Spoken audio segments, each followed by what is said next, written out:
Hi everybody and welcome to Waggaz's Wings episode 10. In this episode I've decided to dedicate an entire show to showing you a little trick you can exploit when fighting the Fokker Dr1. For those of you who've seen IRFC Requiem's video on turning the rotary engined aircraft, where the entire piston set of pistons rotates and spins around with the engine, you'll know that it generates a lot of torque. So when you are turning left, for example, you need to make sure you've got plenty of rudder. Now, one of the problems with turning left, particularly in the DR1, if you try to nose up, so try to get into a climbing left-hand turn, often you can cause a stall. The DR1, as I said before, has a very, very low stall speed. So what that can mean is that the DR1 can be left just hanging in mid-air, or it may just flop over the top in a somersault. So you see here, I'm just flying left and right with the DR1. And you can just see what happens there when I don't use enough rudder or I nose up too much in the left-hand climb. Requiem calls this the floppy fish.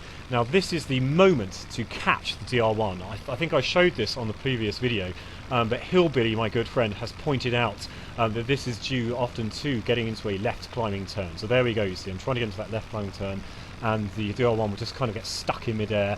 It flops over, and because it is an extraordinary aircraft, it is quite easy to then right. It tends to spin. So let's have a look at this in action. So here, this is me in a SPAD 13 in my usual layout with the two balloon guns. So I've spotted a DR1, I've rolled over to the left, I've dived, and I'm taking some initial shots. Now you can see that he nosed up to get at me. That is one of those moments that you can exploit to get in a few hits. Now, one thing you've got to be careful of, I showed in a previous video, is not diving too low. I probably dived a little bit lower than I should have done.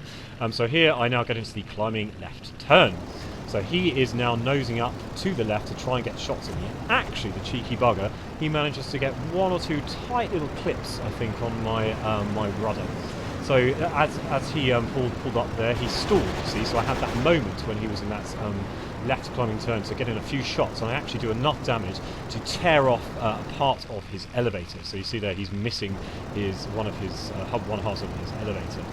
So here we go again, I am getting into that left climbing turn, and I'm just waiting for that moment where he will try and make that left turn and get stuck and stall. You'll notice when you're taking on DR1s in multiplayer servers, they almost always turn to the right. That's because the snap right turn is often the quickest way to make the turn. In fact, to turn left, I watched a DR1 pilot today turn right and then left.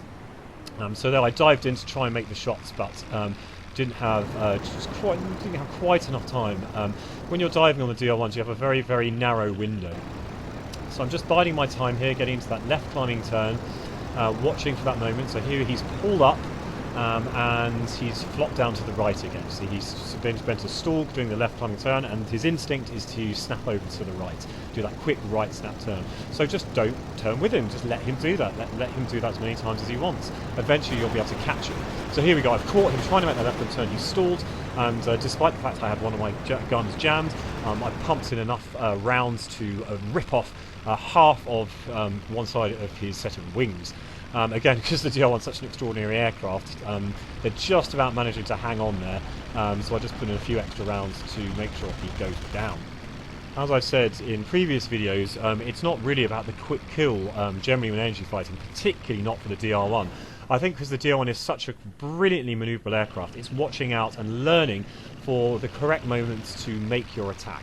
So let's see that in the external review. So you see here the Bandit is nosing up to the left to get shots off of me, and actually manages to get one little clip on my wings, and he stalls. And just as he's trying to make his turn there, I've caught him, and I get in just enough deflection shots to rip up part of his elevator, and it should snap off. Yeah, there we go. So there's that part of the elevator. So I've already done some pretty good damage there. So I'm just biding my time, waiting again for that moment.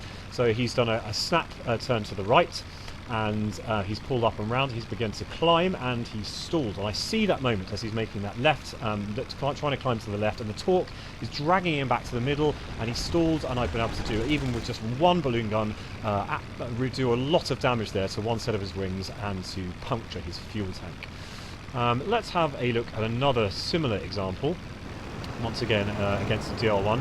So I said we're watching out for that moment. So here the DR1 is nosing up to get at me as I'm rolling onto him, and as he noses up to the left, he stalls, and there we go. I have that moment again in a good burst into him. And from this point onwards in the fight, it's just a matter of waiting for his engine to stop working, his engine to conk out. Again, let's see that in the external view. So he's doing his typical right-hand turn. He sees me coming down towards him. Excuse me, and he gets ready to climb. So we see he snaps over to the left, begins that left climb. The torque is pulling him back to centre, and he stalls. And in that moment, he's vulnerable, and that is the moment to hit your DR1. So don't despair with the DR1. Yes, it is an excellent aircraft. Yes, as I said previously, the ace Werner Voss, it took several British crack aces to take him out. But there is that weakness you can exploit. It's just a matter of getting the timing down and just knowing to watch out for that window. And then before long, you'll find yourself taking them down left, right and centre. Here I am coming in for my land, hopefully a nice 3-point landing, quite cheeky there, scaring my squadron mates. Thank you again so much, Hillbilly, for reminding me of that weakness in the DR1 and the weakness that how to exploit it to kill the DR1 in multiplayer. I hope you all found that useful. Salute and see you in the skies.